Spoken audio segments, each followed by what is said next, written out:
सिद्धेशः ॐ नमः सिद्धेशः ॐ नमः सिद्धेशः मङ्गलं भगवान् वीरो मङ्गलं गौतमोगणी मङ्गलं कुन्दकुन्दायो जैन धर्मोस्तु मंगलम जैन धर्मोस्तु मंगलम। बोलिए अहिंसा परमो धर्म की देवादेव श्री पारुषनाथ भगवान की, आचार्य गुरुदेव वंश श्री विद्यासागर जी महाराज की, आचार्य समय सागर जी महाराज की।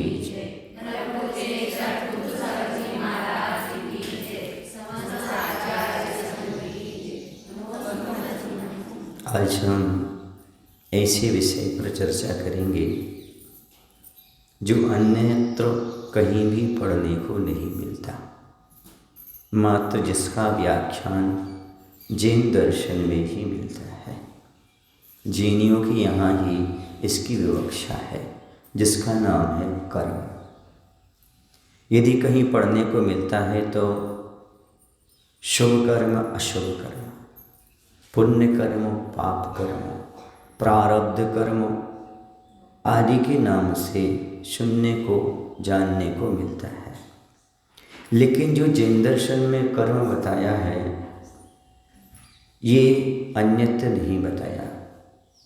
कर्म कैसे फल देता है, कर्म कैसे बनता है, किसके माध्यम से कौन सा कर्म बनता है और कौन से कर्म को क्षय करने के लिए कौन सी व्यवस्था है, कौन सा उपयोग है, कौन सा आयाम है, कौन सा प्रयास से ये बताया गया। आपको ज्ञान प्रकट नहीं हो रहा तो क्यों नहीं हो रहा? आपको भगवान के दर्शन नहीं हो पा रहे तो क्यों नहीं हो पा रहे? आपको लाभ नहीं हो पा रहा है तो क्यों नहीं हो पा रहा? आप दान नहीं दे पा रहे तो क्यों नहीं दे पा रहे? आपको रोग है तो क्यों?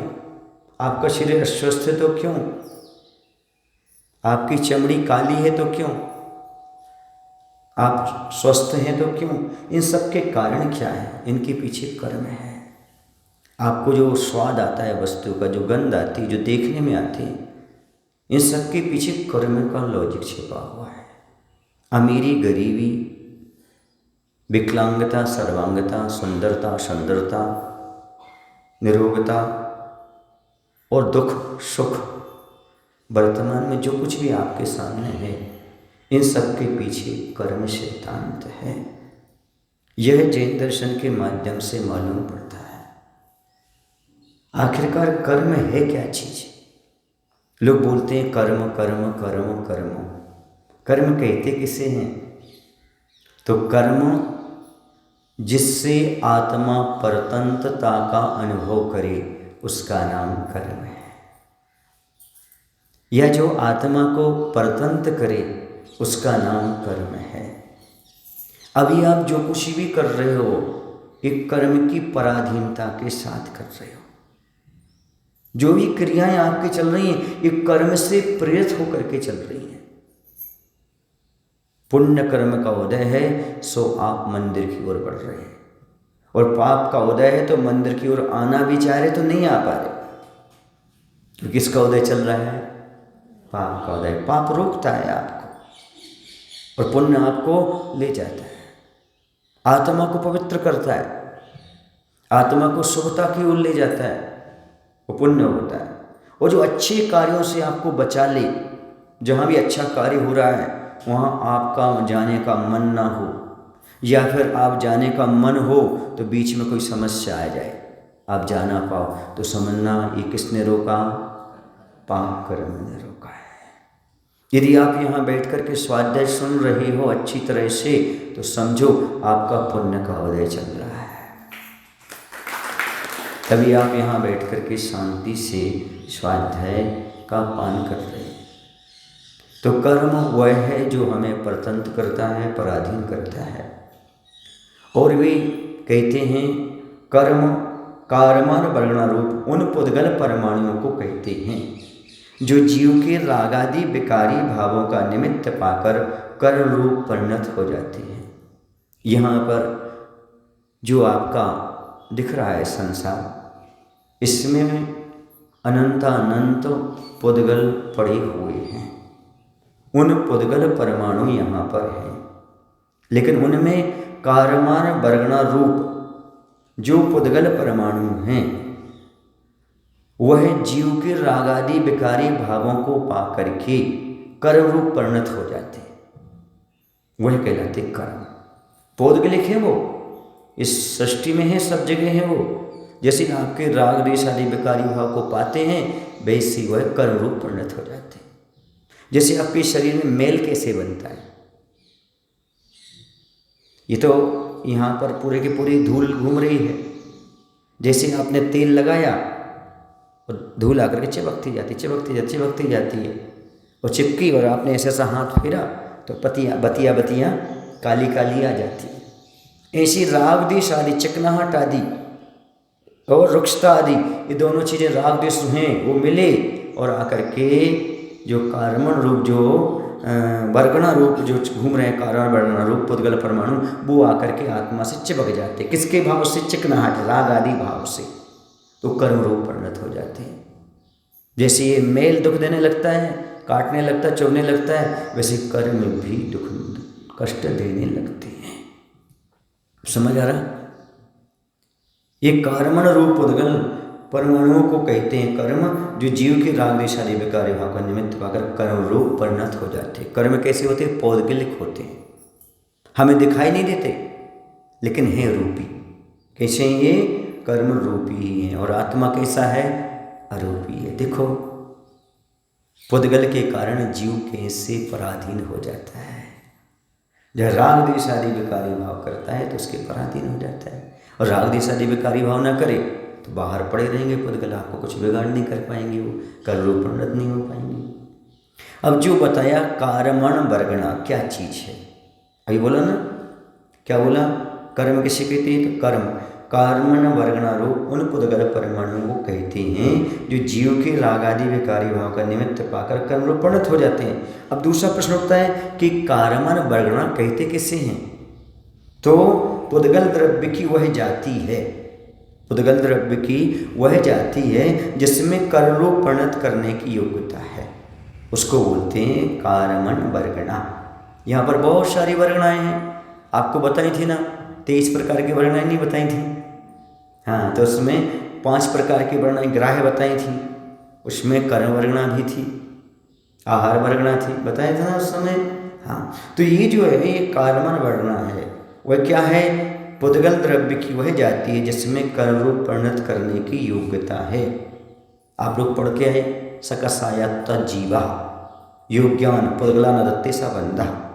जो योग्य पुद्गल हैं, बंध के योग्य, वो आकर के चिपकते हैं कसायवान जीव को, उसी का नाम बंध होता है। पहले कर्म का उदय होता है, कषाय आदि क्या है? कर्म का उदय, कर्म का उदय होता है। कर्म के उदय में राग द्वेष परिणाम होते हैं, जो पुनः कर्म चिपकता है। और यदि कर्म के उदय में हमने राग द्वेष नहीं किया, हर्ष विषाद नहीं किया, तो पुनः कर्म नहीं चिपकेगा। समझ आ रहा है? कर्म क्यों चिपकता है? क्योंकि कर्म के उदय में हम पुनः राग द्वेष कर जाते हैं, तो पुनः कर्म चिपक जाता है। और यदि हम राग द्वेष ना करें तो कर्म का बंध होने वाला नहीं है। इसी का नाम तो संयम है, इसी का नाम तो सावधानी है, इसी का नाम तो रत्नत्र, इसी का नाम तो संवर है कि कर्म के उदय में हम गाफिल ना हों, राग द्वेष आदि भावों को पैदा ना करें, तब जाकर के हम उसको रोक सकते हैं। अब यहाँ पर आता है, ये कार्बन वर्णा के परमाणु समस्त लोक में व्याप्त है। कहाँ है?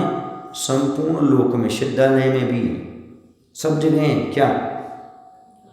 हाँ, जैसे एक इंद्र जीव सब जगह है ना, ऐसे ये वहाँ भी मोक्ष में, सिद्धालय में, वहाँ पर भी निगोदीय जीव। समझ आ रहा है आपको? और वहाँ भी ये है क्या? कर्म है। क्यों? क्योंकि जहाँ जीव है वहाँ कर्म तो हो गई, जहाँ कर्म है वहाँ तो जीव हो गई, क्योंकि कार्यमान शरीर तो अनादि से साथ में है। और भी पुद्गल परमाणु जो हैं ये सारे के सारे विद्यमान, लेकिन सिद्ध परमात्मा को कुछ बिगाड़ नहीं कर सकते। क्यों नहीं कर सकते? चिकनाहट नहीं, रुष्टता नहीं, राग द्वेष है नहीं, इसी पुद्गल घूमते रहे तो कुछ नहीं बिगाड़ पाएंगे। और हमारा क्यों बिगाड़ करते हैं? क्यों चिपकते हैं? क्योंकि हम राग द्वेष आदि विकारी भाव करते हैं। तो ये कार्बन वर्गणा के परमाणु समस्त लोक में व्याप्त हैं और जीव के प्रत्येक प्रदेश के साथ संलग्न हैं। एक एक प्रदेश पर सुन रहे आप लोग कि नहीं, परमाणु विद्यमान है। कैसे परमाणु विद्यमान है? कितने परमाणु विद्यमान है? तो जब जीव में राग द्वेष आदि विकारी भाव होते हैं तब कार्बन वर्गणा के परमाणु कर्मरूप हो जाते हैं और उनमें स्थिति तथा फल देने की शक्ति उत्पन्न हो जाती है। इसी का नाम बंध है। 4 प्रकार का जो बंध होता है, समझ आ रहा है? राग द्वेष आदि जैसे यहाँ पर परिणाम किए जीव ने, वैसे कर्म बंध हो गया और उनमें स्थिति पड़ गई और फल देने की शक्ति अनुभाग पड़ गया। तो इस प्रकार से बंध हो जाता है। समझ आ रहा है? सारे लोक में ये कार्बन वर्गणाएं घूम रही हैं, यानी ठसाठस भरी हुई हैं। तुमने राग द्वेष किया नहीं और सीधा पकड़ा। जैसे कोई मेला होता ना, मेला बहुत बड़ा, तो मेला में पुलिस घूमती रहती है, जिसने गड़बड़ी की उसको तत्काल पकड़ लिया। ऐसे यहाँ पर कर्म तत्काल पकड़ लेता है। अब यहाँ पर बताते हैं, राजवार्तिककार कहते हैं, आचार्य एकलंक देव ने लिखा है कि प्रत्येक आत्मा की प्रत्येक प्रदेश पर ज्ञान वर्णादि कर्मों के अनंत अनंत प्रदेश हैं। समझ नहीं आ रहा क्या कहा उन्होंने? आत्मा के प्रत्येक प्रदेश पर, आत्मा कितना प्रदेशी है? असंख्यात प्रदेशी है। तो एक एक प्रदेश पर ज्ञान वर्णादि कर्मों के अनंत अनंत प्रदेश हैं। समझ गए? और एक क्षण में इतने कर्म बांधता है जीव, एक समय में। भगवती आराधना ग्रंथ में लिखा कितना कर्म बांधता है, तो उन्होंने कहा जैसे आम के वृक्ष में फूल, मोर, अभी सब में आ रहे हैं ना वृक्ष में, हाँ मोर, मोर क्या बोलते हैं इसको? हाँ मोर बोलते हैं ना, हाँ, और जब फूल आना उसमें, ठीक है ना? इतने एक क्षण में जीव कर्म का बंध करता है, इतने कर्म बांधता है जीव।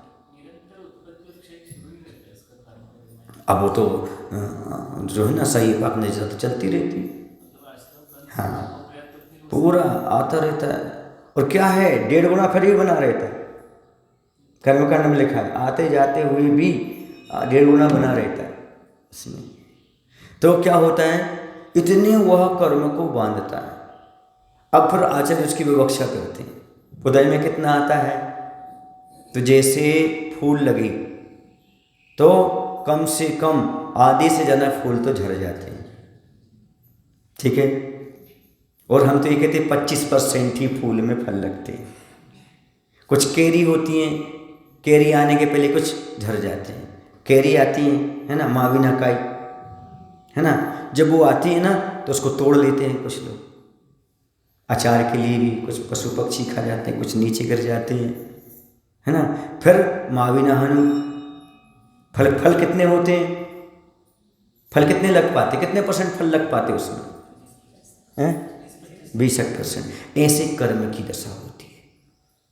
कभी आपने अकाम नजरा कर ली, कभी आपने भगवान की पूजन कर ली, कभी मुनि को दान दे दिया, कभी दया के परिणाम कर ली, कभी स्वाध्याय कर लिया, इनसे कई वैयवृत्ति कर ली। इनसे आपके 25% ही फल देते हैं। यदि पूरा वृक्ष फल जाए तो क्या होगा? वृक्ष टूट जाए। ऐसे यदि पूरे कर्मोदय में आ जाए तो आदमी सहन ही ना कर पाए। तो ऐसे करके वह झड़ा लेता है। समझ आ रहा है आपको? अब जिसने जितने झड़ाए हैं उतने उसके उदय में कम आए हैं, और जिसने जितने कम झड़ाए हैं उसके उतने अधिक उदय में आए हैं। यही तो प्रक्रिया और कौन सी है? यही तो समझना है। आलस और प्रमाद को छोड़ करके 6 आवश्यक का पालन करो, ताकि निरंतर आपके कर्म जो बन रहे हैं वो यहाँ पर झड़ते जाएं, ताकि बैलेंस बना रहे। और क्या है, यही तो बताया, यही तो सावधानी रखनी है, वरना क्या करोगे? सब कर्म है। एक बार एक व्यक्ति ने आचार्य से कहा, आचार्य जी पता नहीं कैसे कर्म को दय आते हैं, एक साथ कर्म को दय आते हैं, एक के बाद एक समस्या आती है। आखिरकार इतने ऐसा लगता है जैसे कर्मों का पहाड़ टूट गया हो। तो आचार्य जी ने भी मजाक के लहजे में बोला कि देखो पहाड़ किसके ऊपर टूटता है? जो तलहटी में जाके पाप करता है।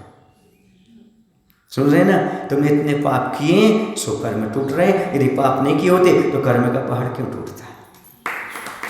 सीधी सी बात है। कभी कभी गुस्सा आती है, जब आदमी बहुत दुखी होकर के आता है ना तो गुस्सा आती है। क्यों? इसने पहले बहुत पाप किया था। एक दया आती वर्तमान में कि भगवान इसके कर्म कब दूर हो, कब क्षय को प्राप्त हो। दोनों बातें। पर जब अपने कर्म को उदय आए तब गुस्सा होना, कठोर होना, ये तूने किया है तुझे भोगना पड़ेगा। और दूसरे पर आए तो भगवान से प्रार्थना करना, हे भगवान इसके कर्म जल्दी छटे, जल्दी ये सुख को प्राप्त हो, अशुभ कर्म जो जल्दी दूर हो जाएं तो अपाय विषय धर्म ध्यान हो जाएगा। पर क्या करते हैं हम? दूसरे के दुख पर हंसते हैं और अपने दुख पर रोते हैं, से नूतन कर्म बंद हो जाता है, आत्मध्यान हो जाता है। ये समझना हमारे लिए। तो ये इस प्रकार से औदारिक आदि शरीरों के उस पर जो होता है, फिर कहते हैं एक एक कर्म प्रदेश पर औदारिक आदि शरीरों के अनंतानंद प्रदेश परमाणु भी हैं। फिर कहते इसके साथ साथ क्या है, फिर एक एक शरीर संबंधी प्रदेश पर अनंत अनंत विश्वरूपचय है। विश्वरूपचय समझते हो? जो कल रूप परिणत होने वाले, ऐसे और भी लाइन में लगे हुए हैं। ये तो इतने चिपके ही हैं, इतने और लाइन में लगे हुए हैं। उसके साथ साथ अनंत अनंत भी, जैसे गीले गुड़ पर रेत आदि के संचय के समान स्थित हैं।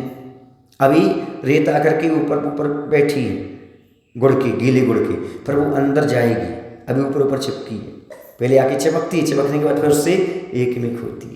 तो ऐसे विश्वरूपचय जो है ना, इस प्रकार से कर्म के पड़े हुए हैं। ऐसा राजवार्तिक ग्रंथ में आचार्य अकलंक देव ने लिखा हुआ है। अर्थात निरंतर कर्म चल रहा है, कहीं भी रुकने वाला नहीं। तुम सो तो, जागो तो, उठो तो, बैठो तो, खाओ तो, पियो तो, कर्म चल रहा है। मतलब कैसे चल रहा है? हमने तो सुना था कि सबका लेखा जोखा भगवान करता है। नहीं, भगवान कुछ नहीं करता है। भगवान कोई कर्म का लेखा जोखा नहीं, कोई चित्रगुप्त नहीं बैठा है, कोई यमराज नहीं बैठा है, कोई धर्मराज नहीं बैठा है जो आपके कर्मों का लेखा जोखा कर रहा होगा। यदि वो कर रहा है तो उसके कर्मों का कौन कर रहा होगा? फिर उसके कर्मों का कौन कर रहा होगा? एक दूसरे पर आश्रित हो जाएंगे। नहीं, ये स्वसंचालित व्यवस्था है। जैसे आपने भोजन किया, क्या किया? भोजन किया। भोजन करने के बाद आप पचाते हो कि अपने आप पचता है भोजन? पचता है। आप चलोगे, फिरोगे, सोओगे, कुछ भी करोगे तो अपने आप पचता रहता है। कोई अंदर पचाने वाला लगा है कि ऑटोमेटिकली व्यवस्था है? वो व्यवस्था है शरीर की। और उसमें क्या होता है, जो खल भाग होता है खल भाग में चला जाता है, रस भाग में वो बनाता है कौन रुधिर में जाना है, कौन हड्डी में जाना है, कौन मेदा बनना है, कौन वीर्य बनना है। ये सारी व्यवस्था उसकी बनी हुई है। इसी प्रकार से कर्म बंद होने के बाद कौन प्रदेश बंद, कौन प्रकृति बंद, कौन अनुभाग बंद और कौन स्थिति बंद, ये सब उसकी व्यवस्था है, होती रहती है। इसमें दूसरे का कोई इंटरफियर नहीं होता। ये प्रकृति की व्यवस्थित व्यवस्था है। भगवान किसी को कर्म का फल देने वाला नहीं है। भगवान किसी को कुछ भी बनाने वाला नहीं है। कर्म की सिद्धि कैसे होती है? कर्म की सिद्धि इसी से होती है। कोई विकलांग है, कोई गरीब है, कोई अमीर है, आदि आदि उसकी सी परिणति चल रही है। दिखाई नहीं देता कर्म, लेकिन कर्म है तो पुद्गल द्रव्य रूप रस गंध स्पर्श सहित है, परंतु उनका सूक्ष्म परिणमन होने से दिखाई नहीं देते। वो दिखाई नहीं देते हैं। फिर भी जीवों की ज्ञानी अज्ञानी, कोई ज्ञानी कोई अज्ञानी, कोई दरिद्र कोई अमीर है, कोई सबल है कोई निर्बल है, ये सारी व्यवस्थाएं देख करके, विषमताएं देख करके विश्वास हो जाता है कि कर्म भी कोई चीज होता है। अब कुछ लोग कहते हैं भगवान की मर्जी के बिना पत्ता नहीं हिलता। तो प्रश्न ये उठता है, जो इतने भूकंप आए, जो इतना कोरोना आया, ये सब जीव मरे, जहाँ बाढ़ आई वहाँ पर कितने जीव मरे, तो ये भगवान ने मारे क्या? और जो सुखी हैं जीवित हैं, कोई कष्ट नहीं है, तो इनको भगवान ने किया क्या ऐसा सुख दिया?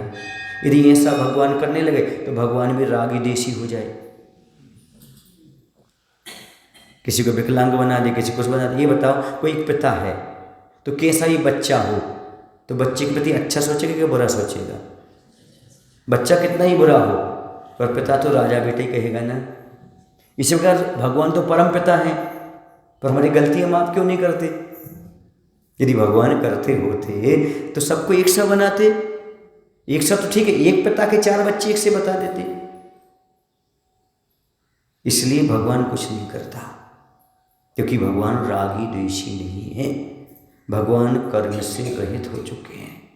कृतकृत्या इति सिद्धा, उन्हें कुछ भी नहीं करना और ना कुछ करते हैं, उन्हीं का नाम सिद्ध है, उन्हीं का नाम भगवान है। जो कुछ करते हैं वो भगवान नहीं।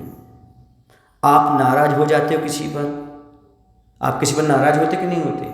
किसी खुश होते कि नहीं होते? तो आप कौन हो? इंसान हो। और यही भगवान करने लगे तो किसी ने भक्ति की प्रसन्न होकर के, किसी ने निंदा की गुस्से में आकर के, फिर भगवान कैसा रहा? तो भगवान आपके किसी भी कर्म का फल नहीं देता। सुन रहे ना? जब आपके महाराज ऐसे होते तो भगवान की बातें छोड़ो। ना पहले प्रसन्न थे, ना भी हुए नाराज हैं। पहले भी आपके रिश्ते में लगते महाराज थे, आज भी लगते महाराज हैं। समझ आ रहा है आपको? जब साधु के पास ऐसा नहीं होता, किसी को बद्दुआ दे रहे हैं, किसी को सद्दुआ दे रहे हैं, ऐसा कुछ नहीं होता। पर भगवान तो और ऊंची चीज है। यहाँ राजा सैनिक ने सर्प डाला यशोधर मुनिराज के गले में और चेला रानी ने उसको निकलवाया, लेकिन बाद में दोनों को 100 आशीर्वाद दिया। नहीं, सैनिक को आशीर्वाद नहीं देना था क्योंकि उसने गलती की। नहीं, एक कर्म का उदय था, निमित्त कौन बना? सैनिक बना। समझ गए ना? ये जब बीतरागी मुनि के अंदर ऐसा है तो भगवान की बात तो छोड़ दो। इसलिए भगवान कुछ नहीं करता, वरना इतने लोगों को भगवान मार रहा है क्या? नहीं, भगवान तो मात्र दर्पण के समान है। वो देख रहा है, जान रहा है जो परिणमन हो रहा है। भगवान कुछ भी नहीं करता। आज इसने इस पर बहुत अच्छा दोहा लिखा। सब कुछ लखते पर नहीं, प्रभु में हास विलास। दर्पण रोया कब हंसा, कैसा यह सन्यास। भगवान कैसे हैं? सब कुछ लखते, सब कुछ देखते जानते हैं, पर कोई हास्य विलास नहीं होता, कोई दुख और कोई खुशी नहीं होती इनको। दर्पण रोया कब हंसा, दर्पण कभी रोता और हंसता है? आप उसके सामने रोते हुए जाओ तो दर्पण में कोई विकार नहीं, हंसते जाओ तो दर्पण में कोई विकार नहीं। आप हंसोगे तो हंसते दिखाई दोगे, रोगे तो रोते दिखाई दोगे, दर्पण में कोई असर नहीं। ऐसी भगवान के सामने कोई भी कैसा भी पहुंच जाए, भगवान के अंदर कोई विकार नहीं आता। सब कुछ देखते जानते हैं, लेकिन कोई, वो तो ठीक है। दूसरी बात, आप विकार उत्पन्न कर सकते हो, लेकिन सुख दुख का अनुभव नहीं कर सकते, दूसरे का आप भी नहीं कर सकते। मान लो किसी के पेट में दर्द है, आप दुख व्यक्त कर सकते हो, पर आपके पेट में दर्द है उस जैसा नहीं होगा। बोलो चक्रवर्ती, आपके सिर में दर्द है, मैं आपको सांत्वना आशीर्वाद दे सकता हूं, पर आपके सिर का दर्द का मैं महसूस कर सकता हूं क्या? आप मेरे दर्द को महसूस कर सकते क्या? जब हम ही नहीं कर सकते राग द्वेष करने वाले, तो भीतरागी क्या करते होंगे? वो तो निर्मल और पवित्र निर्विकार रहते हैं। इस वस्तु सत्य को जो समझ जाता है, वो दूसरे की अपेक्षा नहीं रखता कि मेरे तकलीफ में तुम आओ, ऐसा आओ, वैसा। बस वो आपके कर्तव्य को बताता है। आपके कर्तव्य का आपने निर्वाह नहीं किया, आपको कर्तव्य करना चाहिए था। बाकी सो संचालित व्यवस्था है। पुण्य का उदय है तो व्यवस्था है, और पुण्य का उदय नहीं है तो अव्यवस्था है। कभी कभी वैयावृत्ति करने वालों से भी नुकसान पहुंच जाता है, और कई और वैयावृत्ति नहीं करने वालों से भी फायदा हो जाता है। अब आप कहेंगे ऐसे कैसे हो जाता है? मैं एक नगर में था, रोज वैयावृत्ति करने के लिए लोग आते थे, आहार में ही वैयावृत्ति करते थे। लेकिन एक बार ऐसी स्थिति हो गई थी कि लेने के देने पड़ गए थे। वो गर्मी के समय लौकी का जूस लाते थे, कहलाते थे। और मेरी आदत थी कि मैं कोई भी चीज़ को लेता हूँ पहले तो टुकड़ा चख लेता हूँ, रस वगैरह को, उसकी तासीर कैसी है कैसी नहीं है। तो उन्होंने लौकी का जूस दिया और जैसे लौकी का थोड़ा सा चखा, चखते ही चक्कर आने लगा। मैं समझ गया लौकी में जहर है, या तो कड़वी लौकी है, पर कड़वी लौकी तो पहले भी देखी हमने, लेकिन ऐसा नहीं हुआ, चक्कर आने लगा। मैंने कहा इस लौकी में किसी ना किसी जीव जंतु का जहर प्रवेश कर गया है। लौकी पड़ी होगी, किसी ने आकर के उस पर जहर। तत्काल अकल चली मेरी। देखो कभी कभी दिमाग कैसे काम करता है, उल्टी करने से जहर बाहर आ जाता है। और चखा कितना सा था, इतना सा ही, जीभ पर ही रखा था, साइनाइड से भी खतरनाक था वो। तत्काल सामने नमक का पानी पियो तो उल्टी हो जाती है, तो सामने मट्ठा था, तो मैंने कहा मट्ठा और पानी दोनों मिला करके, उसमें नमक भी था, और पीता गया पीता गया पीता गया पीता गया, और जैसे ही पिया उल्टी हो गई। इतना फंसू कर निकला, फंसू कर, इतना फंसू कर समझते आप, जो जैसे फैन हाँ पूरा निकला। समझ गए जहर निकल गया, समझ गए। फिर एकदम हालत खराब, चक्कर आने लगी। थोड़ी देर बाद कुल्ला करने के बाद जाकर लेट गया, लेटने के बाद जंगल गया, पूरा जहर निकल गया उल्टी के माध्यम से, थोड़ा रिलैक्स मिला। समझ आ रहा? तो क्या कह रहा हूँ मैं, भैयावृत्ति करने वाले से भी कर्म का उदय गलत हो तो गलत हो जाता है, और जो भैयावृत्ति नहीं कर रहा है उससे भी कभी कभी भला हो जाता है। भैया तुम दूर हो, बहुत अच्छी बात है। ये कर्म सिद्धांत है। कौन सा सिद्धांत है? इसे समझो, जो जीव समझता है वो आकुल व्याकुल नहीं होता। 1000 लोगों के बीच में रह लोगे तो 1000 लोग आपको मरते हुए बचा नहीं पाएंगे। बोलो, मणि मंत्र तंत्र बहु होई, मरते ना बचावे कोई। कर्म सिद्धांत को समझो, आचार्य कहते हैं। ये बहुत दुर्लभ है। जिस व्यक्ति ने एक बार कर्म सिद्धांत समझ लिया, समझ लेना उसके जीवन की आदि समस्याएं तो अपने आप समाप्त हो जाएंगी। ताली बजाओ ना। आपको समस्याएं समाप्त नहीं करना क्या? महाराज जी सोचने लगे, जिसकी सासू से नहीं बनती, जिसकी बहू से नहीं बनती, जिसकी पत्नी से नहीं बनती, जिसकी पति से नहीं बनती, जिसकी भाई से नहीं बनती, जिसकी समाज में नहीं बनती, समझ लेना मेरे पाप का उदय है, ये निमित्त मात्र है, समस्या आदि समाप्त हो जाएगी। कर्म सिद्धांत को समझो। जो मुझे मिल रहा है इसके पीछे कर्म है, ये तो मात्र महज एक निमित्त बना हुआ है, संयोग बना हुआ है। ऐसा भाव जहाँ आ जाएगा वहाँ पर मैं कहता हूँ सामने वाले के प्रति सिंपैथी आ जाएगी, सद्भावना आ जाएगी। तो सद्भावना आते ही सामने वाले का टेम्परेचर डाउन हो जाएगा, डाउन होगा, थोड़ी थोड़ी बनने लगेगी, और तुम भी अकड़ो वो भी अकड़ो, फिर कैसे बनेगा? तो ये कर्म को समझो, वो सोचो, वो विचार करो। उस समय थोड़ा प्रथमानुयोग पढ़ो, रामायण पढ़ो, पद्म पुराण पढ़ो। जब सीता जी को तीर्थ यात्रा के बहाने जंगल में छोड़ा गया था, तब सेनापति चक्र कृतांत वक्र ने कहा कि हे सीते माता, अब मैं तुम्हें जंगल में छोड़ रहा हूँ, ये तो तीर्थ यात्रा का बहाना था, लोक अपवाद के कारण आपके पति स्वामी रामचंद्र जी ने आपको त्याग कर दिया है। उस समय क्या स्थिति होगी? पति ने भी विश्वास नहीं किया और कोई गलती नहीं है। उस समय क्या कहना था सीता को, लेकिन कर्म सिद्धांत जानती थी। सीता ने कहा कोई बात नहीं, श्री रामचंद्र जी से कहना जब से मैं आपके घर आई हूँ तब से आप पर आपत्तियाँ आ रही। समझ आ रहा है आपको? और उनसे कह देना जैसा लोक अपवाद के कारण आपने मुझे छोड़ दिया वैसे धर्म को मत छोड़ देना। ये है कर्म सिद्धांत को जानने की परिणति। चाहे स्त्री पर्याय में रहो, चाहे पुरुष पर्याय में रहो, आत्मा तो आत्मा है ना, पर्याय तो बाहर की है ना। कर्म सिद्धांत जिसके अंदर भी आ जाता है वो किसी को दोष नहीं देता, वो अपने कर्म की ओर ध्यान देता है। ये सब कर्म है। इसलिए कह रहा हूं, ये कर्म सिद्धांत जानने वाले व्यक्ति अपनी समस्याओं का हल स्वयं निकाल लेंगे। अब चलते हैं, कर्मबंध कब से चला आ रहा है? कब से कर्मबंध चला आ रहा है बताओ? जिस प्रकार खदान में रहने वाले स्वर्ण कणों के साथ किट्ट कालिमा का संबंध अनादि से है, उसी प्रकार जीव के साथ कर्मों का संबंध अनादिकाल से चला आ रहा है। जैसे खदान है जमीन के अंदर, उसमें सोना है, उसमें मिट्टी भी मिली हुई है, पत्थर भी मिला हुआ है, वो कब से मिला हुआ है? अनादि से। किसने मिलाया? अनादि से। ऐसे ही आपका और आत्मा का कर्मों के संबंध कब से चल रहा है? अनादिकाल से चल रहा है।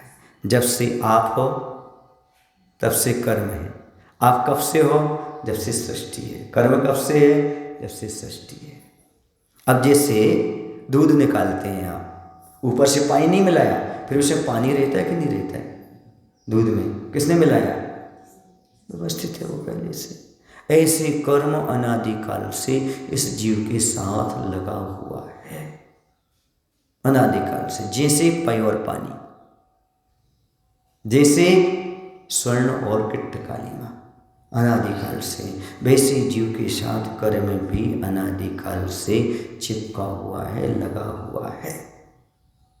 अब देखो, किसी ने मकान बनाया, जिस दिन से मकान बनाया उस दिन से वो भी रह रहा है और किराएदार को भी रख लिया उसने। समझ आ रहा है आपको? अब वो किराएदार वर्षों पुराना हो जाता है तो वो अपने आप को मालिक मानने लगता है और मकान मालिक को किराएदार मानने लगता है। बोलो भाई, वैसे मोहिनी कर्म है। था किराएदार पट्टा, मालिक बन के बैठ गए।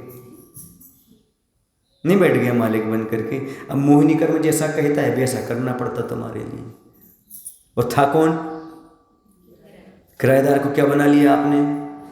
मालिक बना लिया, क्योंकि आपने उसके डाटा डूटा नहीं, उसे अपने जैसा बना के रखा, उसकी बात मानते गए। तो दुनिया को भी यही मालूम है कि जो किराएदार नहीं, ये तो मालिक है और ये किराएदार है। इस दुनिया को मालूम है तुम्हारी आत्मा मोह से प्रेरित है, चुटकियों में तुम्हें प्रभावित कर देता।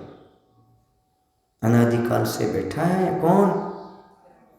एक बार किसी ने आचार्य से कहा था, आचार्य जी मोहिनी कर्म निकलता क्यों नहीं?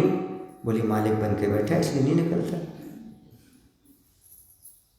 फिर मैंने चिंतन किया, मैंने कहा इसका तरीका बहुत अच्छा है, आप लोगों को बताऊं तरीका, अपनाओगे तो बताता हूं, नहीं तो नहीं।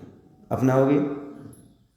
वर्षों पुराना कोई किराएदार यदि आपकी प्रॉपर्टी पर कब्जा करके बैठा है, उसे बाहर कैसे निकाले?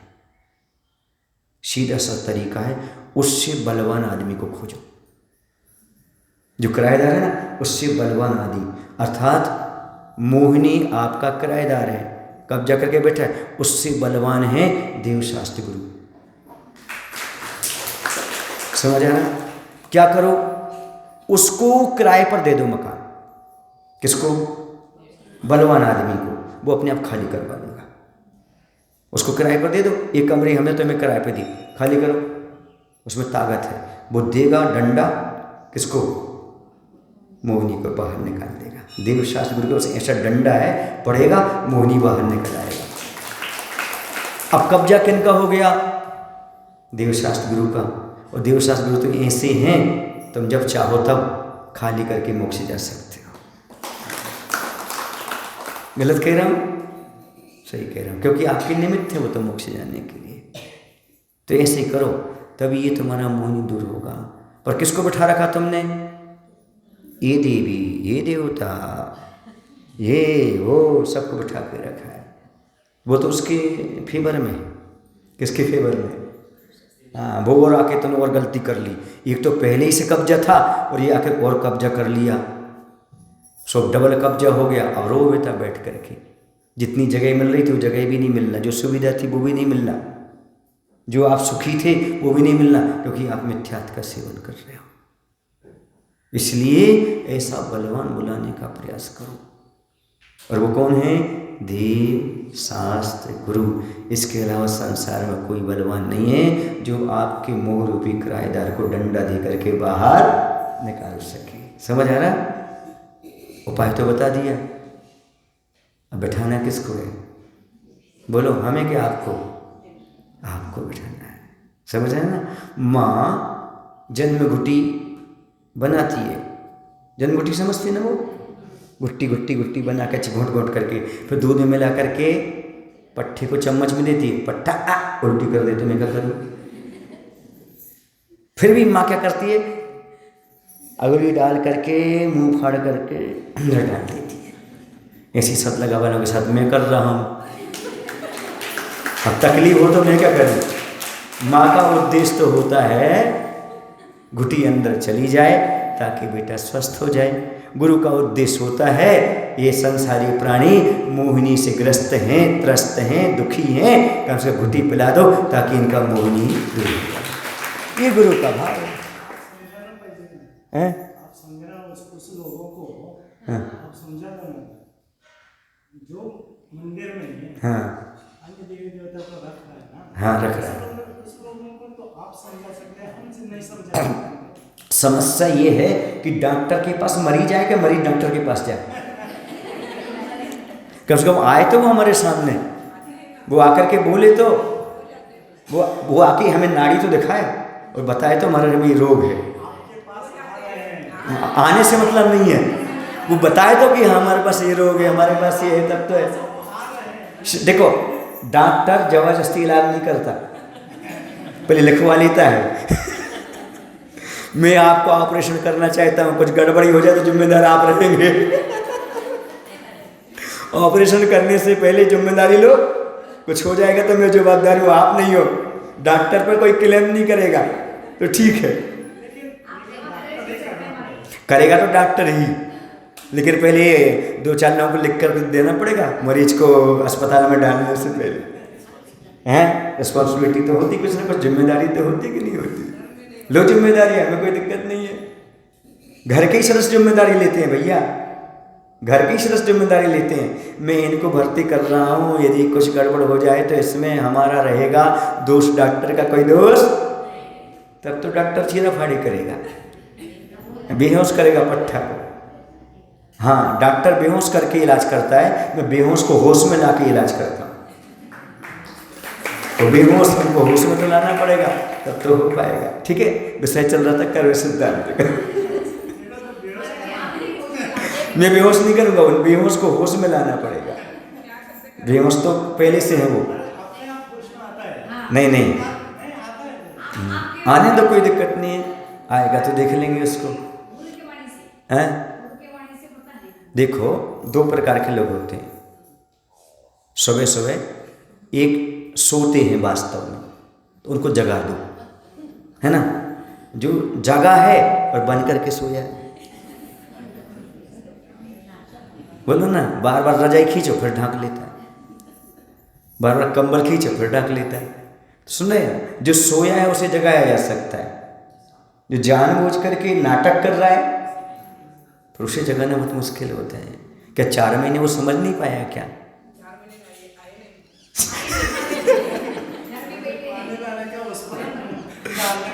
चलिएगा, अब ये कह रहे पानी डालो, कान में चला गया तो आफत। समझ आ रहा? इसलिए समझदारी से काम करना पड़ता है, करने में दिक्कत नहीं है। डॉक्टर का तो काम ही ये है, और डॉक्टर नहीं करेगा तो कौन करेगा, ये भी पक्का है। लेकिन रिस्पॉन्सिबिलिटी तो लेना पड़ेगी ना, उसमें ये है। समझ आया ना? हाँ नहीं, वो बीच में गड़बड़ कर दे तो कैंची छूट जाए, ऑपरेशन के बीच में फिर गड़बड़ हो जाए, है ना। सुनो एक बार बताऊँ आपको, मैं बेहोश नहीं करूँगा, मैं तो होश में लगूंगा, होश में लाके करूँगा, क्योंकि धर्म का जो भी ऑपरेशन होता है वो होश में लाके किया जाता है, और शरीर का ऑपरेशन बेहोश करके लाया जाता है। बेहोश करने के बाद ऑपरेशन करके वो ठीक होता है। नहीं, पहले होश में लाना पड़ेगा। मैं होश में ही करूँगा, बेहोशी में नहीं करूँगा। उनको अंधेरे में रख के काम नहीं करूँगा, जो करूँगा उनके सामने करूँगा, उनसे पूछ करके बात करके काम करूँगा। चलिएगा आगे। तो ये हो गया। तो कर्म सिद्धांत की जो बात चल रही थी कि आखिरकार यह देवशास्त्र गुरु को यदि जीव ने हृदय में बिठाया है तो मोहिनी निकालो निकालो ऐसे कहने की आवश्यकता नहीं है। सामने वाले को यदि अंदर से मजबूत श्रद्धान हो गया है तो फिर कहने की आवश्यकता नहीं पड़ती। अब इस श्रद्धान में कहीं ना कहीं कमी है, तभी ये सारी बातें सामने आ रही हैं। कोई फर्स्ट में आकर के डॉक्टर के बस इलाज लेता है तो थोड़ा बहुत उसका ठीक होता है, तो उसे थोड़ा थोड़ा विश्वास जमता है, लेकिन अभी उसका पूरा विश्वास तो जमने दो। जब तक पूरा विश्वास नहीं जमता तब तक डॉक्टर की दवाई साइड इफेक्ट कर जाती है ना। ये भी देखना पड़ता है। डॉक्टर थोड़ा सा इंजेक्शन लगाता है ना, 2 बूंद दवाई अंदर डालता है, देखता है साइड इफेक्ट तो नहीं हो रहा है, उसके बाद फिर पूरा इंजेक्शन लगाता है। सुन रहे ना, तो अभी 1-2 दिन बाद इंजेक्शन थोड़ा सा लगाऊंगा, समझ गए ना। अभी वक्त तो हो जाने दो, एकदम बेवक्त का इंजेक्शन लेते। अब किसी व्यक्ति को सीधा बुखार और इंजेक्शन लगा दो तो ये बुखार तो ठीक होने दो, उसको लगाने के बाद टेस्ट करने के बाद देखा जाता है। ऐसा नहीं कि मेरी प्रक्रिया चल नहीं रही है, डॉक्टर अपनी प्रक्रिया बताता नहीं है, समझ आ रहा है ना, वो अपना काम करता है। अब जब सफल हो जाता है तब उसके बाद कार्य होता है, समझ आ रहा है। डॉक्टर की कुशलता होती है। और आपको मालूम है, मैं कोई सामान्य मेडिकल से डॉक्टर बन के नहीं आया हूँ। मैं आचार्य भगवंत विद्यासागर जी महाराज के उस मेडिकल से आया हुआ हूँ। जैसे वो निर्वाद निर्विकल्प रहे हैं वैसे ही रह करके काम करना अपने आप में कड़ी चीज़ होती है। हाँ, याद करो आचार्य भगवंत को, सीधी सी बात है, उसमें क्या बात है। तो यहाँ पर बात कही जा रही थी कर्म सिद्धांत की। जो कर्म को जानता है वह सबको जानता है। देखो, सामने वाला गलत है ऐसा नहीं है, सामने वाले के ऊपर भी कर्म का आक्रमण है। वो मोहिनी की चपेट में है सामने वाला, उसका मोहिनी का डंडा दे करके, डांट करके, फटकार के जबरदस्ती दूर किया नहीं जाएगा। उसकी भावनाओं को परिवर्तित करके किया जा सकता है, उसको अपना बना करके। समझ आ रहा है ना। एक नियम है, एक रूल्स है, आपको लिखना हो तो लिख लेना। जब भी भगवान के दरबार में आना तो भक्त बनकर आना, भिखारी बनकर नहीं। जब भी भगवान के दरबार में आना, भक्त बनकर आना, भिखारी बनकर नहीं। जब भी किसी के दोस्त दिखाना, दोस्त बन के दिखाना, दुश्मन बन के नहीं। क्या हम उसका अहित कर रहे हैं क्या? यदि उसे ये भान हो गया कि हमारा अहित कर रहे हैं तो फिर वो कभी नहीं करने देगा। पहले उसको ये भान हो कि जो ये कह रहे हैं वो हित की बात कह रहे हैं, अपनेपन की बात कर रहे हैं, कल्याण की बात कर रहे हैं, तभी तो वो व्यक्ति उस चीज़ को एक्सेप्ट कर पाएगा। दुश्मन बना करके जबरदस्ती कोई कार्य नहीं किया जा सकता। हमने वो कार्य कर दिया, 4 दिन बाद हमने वो उसको वो कर दिया, फिर और खटास पैदा हो जाए और लड़ाई झगड़े पैदा हो जाए, तो ये अच्छी बात है क्या? बोलो नहीं। सामने वाला मन से कहे, मन का परिवर्तन हो। तो जैसे मैंने आप लोगों की जो भी विडम्बना चल रही थी ना, 4 दिन पहले समाप्त हो गई। वहाँ जा कर के, होली जा कर के, यहाँ जा कर के मंच पर बोलना अच्छा नहीं लगता है। वो हो गया कि नहीं हो गया? वो कब हुआ? जब दोनों बैठ गए, मन मिले, अच्छा हुआ तो अच्छा होता है। बोलो भाई, गलत कह रहे? ऐसे में चाहता मन मिला करके, जैसे कुछ उसमें यदि एक आध व्यक्ति गड़बड़ करता है तो चल जाएगा। क्यों? क्योंकि पूरी समाज को लेकर के चलेंगे तो एक व्यक्ति को लेकर के नहीं चलेंगे। समझ आ रहा ना? एक आध फैमिली को लेकर के नहीं चलेंगे। यदि सबका समर्थन है तो एक आध व्यक्ति को इग्नोर भी कर सकते हैं। समझे ना? लेकिन जिसमें समाज टूट रही हो वो कार्य करना उचित नहीं माना जाता। ऐसा हमारे आचार्य भगवंत ने कहा है। धर्म की प्रभावना उसी का नाम है जिसमें समाज न टूटे बल्कि समाज एकता की डोर में बंध जाए। इतना सब कुछ लोगों ने माना है, कुछ न कुछ श्रद्धा रख करके तो माना होगा, किया होगा। उसके लिए हम एकदम ऐसा नहीं कह सकते कि वो श्रद्धावान नहीं है। अब कहाँ उसकी कमजोरी है, कैसा है? कई बार बच्चे कमजोरी नहीं रखते, बुजुर्ग कमजोरी रखते हैं। अब बुजुर्ग कमजोरी रखता है तो बच्चों को बुजुर्गों का लिहाज भी रखना पड़ता है। बच्चे तैयार हैं पर बुजुर्ग तैयार नहीं है तो क्या करोगे? ऐसे एक गाँव में थे, उस गाँव में एक व्यक्तिगत मंदिर चलता था, उस पैसा दान में सबका आता था और एक व्यक्ति ये कहते थे मेरा मंदिर है। तो बच्चे सब तैयार थे, क्योंकि वहाँ पर क्या होता था, उनके परिवार में कोई भी दीर्घायु नहीं रहता था। तो बच्चों को चिंता थी कि देखो माँ बैठी है, बड़ा बेटा चला गया, उसके बाद वो चला गया, ये चला गया। अब उनकी पत्नियों की चिंता रहती है, अब मेरी पति का नंबर है ना, तो वो सब आकर के निवेदन करते थे, महाराज इसे पंचायती करा दो, पर बुजुर्ग लोग तैयार नहीं। तो क्या करें, समझ आ रहा है ना। अब घर में रहना, सामंजस्य बनाना, सारी चीज़ें करना, तो सब बनता नहीं। इसलिए परिवार टूट जाए, समाज टूट जाए, उसे आचार्य ने धर्म नहीं कहा। कम से कम अभी वो धर्म की ओर आ तो रहे, समझ तो रहे हैं। इस बात को भी देखना जरूरी है। हर चीज़ में जिद नहीं की जाती, थोड़ा सा सोच समझ कर काम किया जाता है। आज ये काम हुआ है, कल और काम होगा, धीरे धीरे होगा, सब चीज़ होती हैं कालांतर। समय की प्रतीक्षा करना चाहिए, आकुलता बिल्कुल भी नहीं करना चाहिए। अब हमारे पक्ष में दो लोग होते हैं, ये कहते देखो ना तुम्हें चल गई, उन्हीं की चली। भड़काने वाले भी होते हैं, बोलो गलत कह रहे हैं क्या? सब प्रकार के समाज में होते हैं भैया। हम लोग जो है ना सब देख करके काम करते हैं, चारों तरफ दृष्टि दौड़ती है सबका। आप लोग एक पक्ष देख करके बात करते हो, हम लोग को सारे पक्ष देख करके बात करना पड़ती है, तब जा कर के काम होता है ना। इसलिए काम धीरे धीरे होते हैं, हो जाए तो अच्छी बात है, लेकिन सब पक्षों को लेकर के किया जाता है। आप ग्रस्त हो, हम साथ हो, अंतर बहुत है, इस बीच को समझने का प्रयास करिएगा। हमें आपका अनुभव पूरा है, हमारा अनुभव आपको एक अंश में भी नहीं है क्योंकि मैं पहले घर में रहा हूँ, आपके बीच में रहा हूँ, तो आप लोगों को पूरी अनुभव हमें है, पर हमारा अनुभव आपको बिल्कुल भी नहीं है। इसलिए आपकी दृष्टि से नहीं सोचता मैं अपनी दृष्टि से सोच करके काम करता हूँ, निर्णय लेता हूँ, तभी तो समाज में रह करके भी प्रभावना होती है। आप प्रभावना नहीं होती, घर में ध्यान चलता रहता है। समझ आ रहा ना? हाँ, एक वक्त आता है, समय आता है, सब काम समय से होता है। बोलो महावीर भगवान की जय। आचार्य गुरुदेव विद्यासागर जी महाराज।